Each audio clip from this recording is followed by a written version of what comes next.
কি অবস্থা সবার? শুভ সকাল সবাইকে, শুভ সকাল জানিয়ে সবাইকে আজকে শুরু করতেছি আমাদের ব্লগটা। তো সকালবেলা 8টার দিকে দাদা ফোন দেয়, সুমন দা, এবং বলে যে আমাকে বলে যে বাড়িতে যাওয়ার জন্য, যে বাড়ি যাব কিনা। তো যেই কথা সেই কাজ, আমরা বাড়ির উদ্দেশ্যে রওনা দিলাম এবং রওনা দিতে দিতে আমরা সকাল 11:30 নাগাদ রওনা দিই এবং রওনা দেওয়ার পরই আমরা কালুরঘাট পর্যন্ত আসি। কালুরঘাটের পরে হচ্ছে কতক্ষণ সেখানে দাঁড়াই, কারণ হচ্ছে কালুরঘাটের যে ব্রিজটা আছে সেই ব্রিজের সৌন্দর্যটা অপরূপ।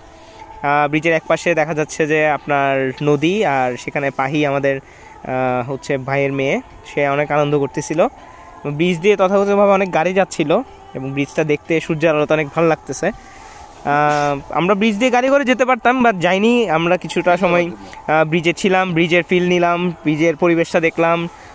মানে একদম হচ্ছে যখন আপনার রোদ পড়তেছিল, অনেকগুলো নৌকা ঝিলমিল করতেছে, পানিগুলা অনেক আনন্দ লাগতেছিল যে পরিবেশটা দেখে। আর শীতের সকাল, প্রায় 12টা বাজবে এবং আমাদের পাহি সোনাও অনেক আনন্দ করতেছিল। সাথে আমাকেও দেখা যাচ্ছে যে আমি তাদের মুহূর্তগুলো ধারণ করতেছি ক্যামেরা নিয়ে। সে অনেক আনন্দ ছিল। পাহি হাঁটতেছে, ছবি তুলতেছে, দুষ্টুমি করতেছে, সব মিলাই হচ্ছে আমরা আর কি খুব আধা ঘন্টার মতো একটা সুন্দর একটা সময় সেখানে আমরা পাস করতেছিলাম।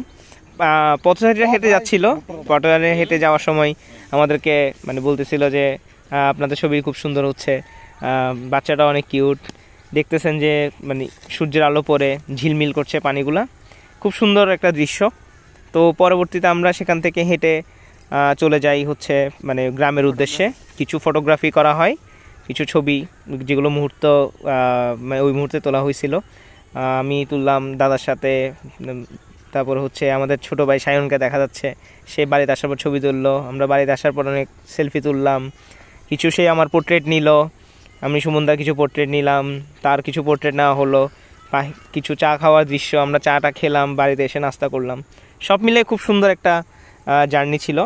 আমরা এখনও আছি। তো নেক্সট ব্লগ পর্যন্ত হচ্ছে আপনারা আমাদের সাথে থাকবেন, আপনাদেরকে এই রিকোয়েস্ট। তো সব কিছু মিলিয়ে আমরা আছি, আপনারা ভালো থাকবেন। টাটা।